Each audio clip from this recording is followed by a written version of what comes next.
itu salah satu sebab benda ini kalau macam kita faham benda ini macam saya cakap tadi darah kotor dan itu akan sedikit sebanyak mengundang perkara-perkara gaib.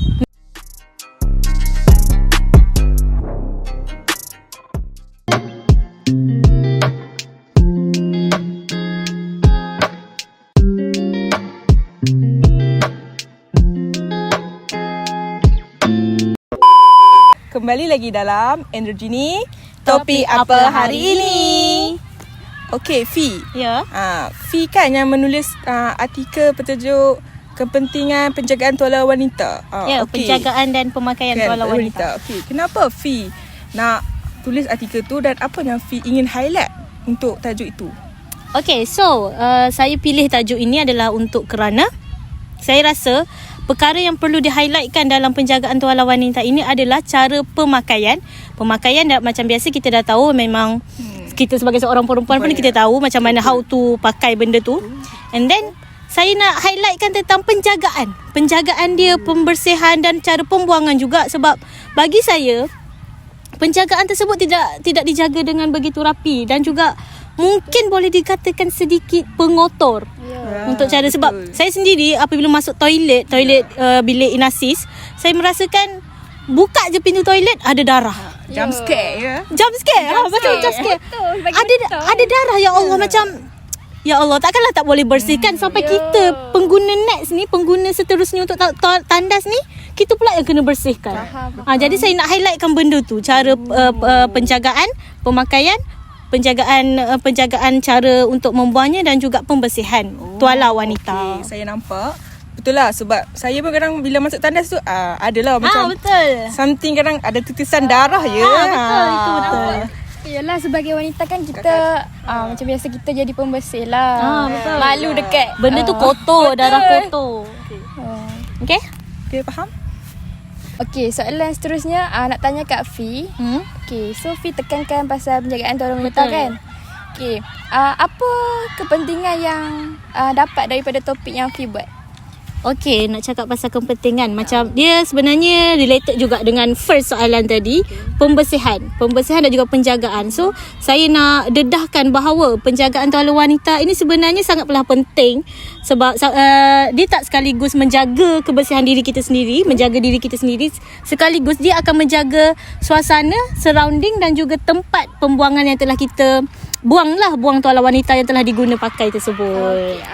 So dia penting untuk wanita kan? Betul. Lelaki penting tak? Betul, lelaki pun sebenarnya sangat penting dan perlu tahu mengenai isu ini, sebabnya nanti diorang ada mak, diorang ada kakak atau adik perempuan, dan in the next future diorang akan ada isteri, iaitu isteri dan juga anak perempuan lah, of course.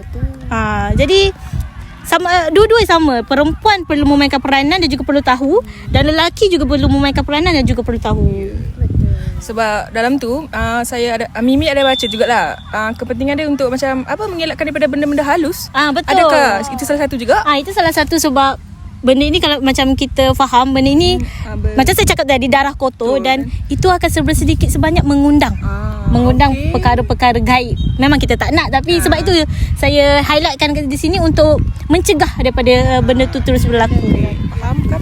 Okey, Fi, saya ada soalan untuk yang seterusnya. Soalan, okey, apa yang Fi nampak tentang pemakaian tuala wanita ini? Adakah ia macam memberikan impak kepada fashion terkini kita? Betul. Sebenarnya untuk pemakaian tuala wanita yang sesuai sangatlah berkait rapat dengan fashion dan pakaian wanita. Sebab kalau kita tak selesa dengan tuala wanita yang kita pakai, automatik kita punya pakaian juga akan menjadi tidak selesa. Sebabnya dia akan memberi efek kepada kita, sebabnya bayangkan dah pakai cantik-cantik tapi tersalah pakai tuala wanita, saiz terlampau besar atau terlampau kecil, tengah-tengah berjalan bocor. Bocor. Jadi dia akan memberi efek lah kepada pakaian kita, pakaian harian kita. Betul. Okay, last untuk extra question lah. Okay, last Special soalan. Okay, macam kita tahu sekarang trend orang pakai tempen kan? Tempen, Fi tahu kan pasal tempen? Okay, Fi rasa okay tak pakai tempen berbanding dengan tuala wanita yang macam selalu pakai? Kalau saya tanya saya tetap memilih tuala wanita. berbanding Tempen. Sebab di Malaysia penggunaan Tempen tidaklah begitu ketara, sebab kita pun tak didedahkan sangat dengan Tempen ni. Dan ini sebenarnya bergantung atas individu.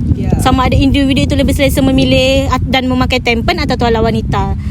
Tetapi bagi saya memilih tuala wanita kerana ianya boleh dikatakan tidak berbahaya dan juga macam saya cakap tadi senang untuk dibersihkan.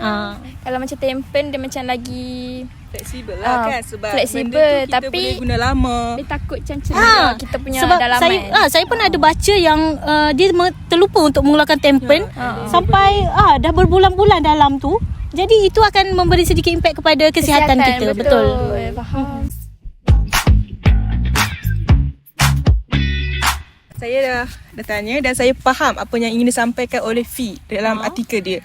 Dan topik dia sangat menarik lah untuk kita kongsikan kepada orang ramai sebab penjagaan dan persediaan tuala wanita ni sangat penting untuk kita tahu sama ada untuk wanita ataupun lelaki. Betul. Okey, sampai di sini saja kita punya topik pada hari ini dan kita akan berjumpa lagi.